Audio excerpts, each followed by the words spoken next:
So I'm John Francis Ranallo, and I'll be talking about my grandparents and my great grandparents. So my grandfather came from Italy when he was 3, and he came with his brother and his sister and their mom, who was a widow, and she brought them. If you can imagine traveling overland with 3 kids to the nearest seaport, which at that time was Naples, Italy, and then traveling across the ocean in a boat. Um, and I think the crossing time back then was maybe 3 weeks or maybe more, a month.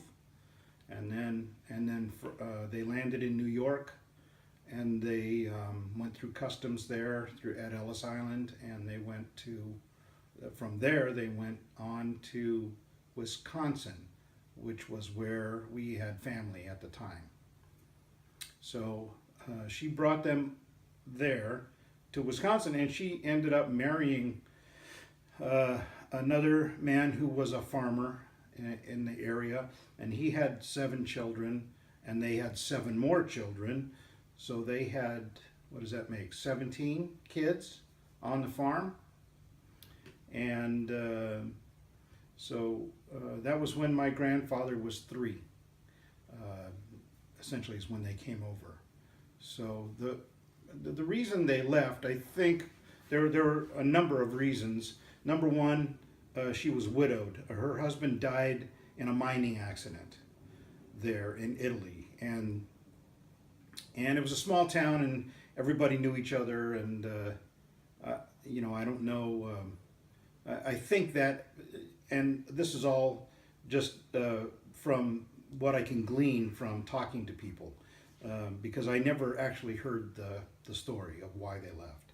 So the other thing was, this was 1915. This was a year into World War One, and I'm thinking that it was too uncomfortable for them, for the women and children to live there. Probably for the men too, but they needed them for the army and stuff. So I'm thinking that's had something to do with their leaving as well. Also, everybody wanted to come to America, and since they had relatives here already, actually our family started coming over in the late 1800s, and they started. They started farming. They wound up in this particular area in Wisconsin and started farming there. And so all of the people in that area of Wisconsin are from the same area of Italy, as a matter of fact. So so they knew that there were people here. They knew they had a place to stay, certainly, and so I think that was another reason. I mean, if the opportunity afforded itself, why not go and start a new life where it was supposedly better. They did not. They did not speak English when they left. So, and I know my grandparents spoke Italian, but they never spoke Italian around us. When we were kids, we never really heard them speaking Italian other than to talk about the food. And of course it was all about the food. And the food was wonderful.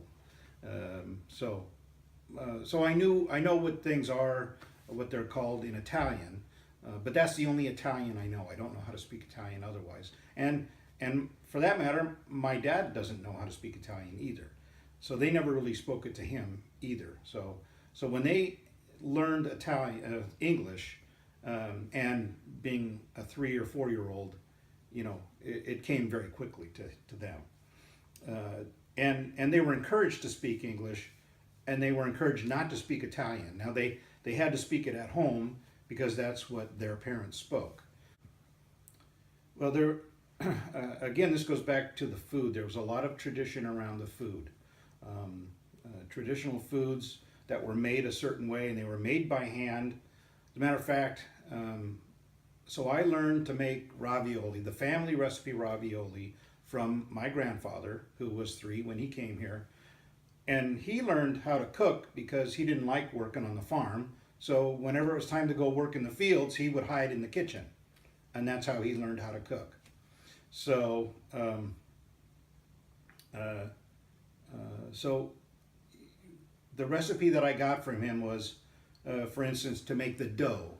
You take a handful of flour, a pinch of salt, a half an eggshell of water, and an egg, and you make a well, and you mix them in from the edge until you get a ball and roll it up.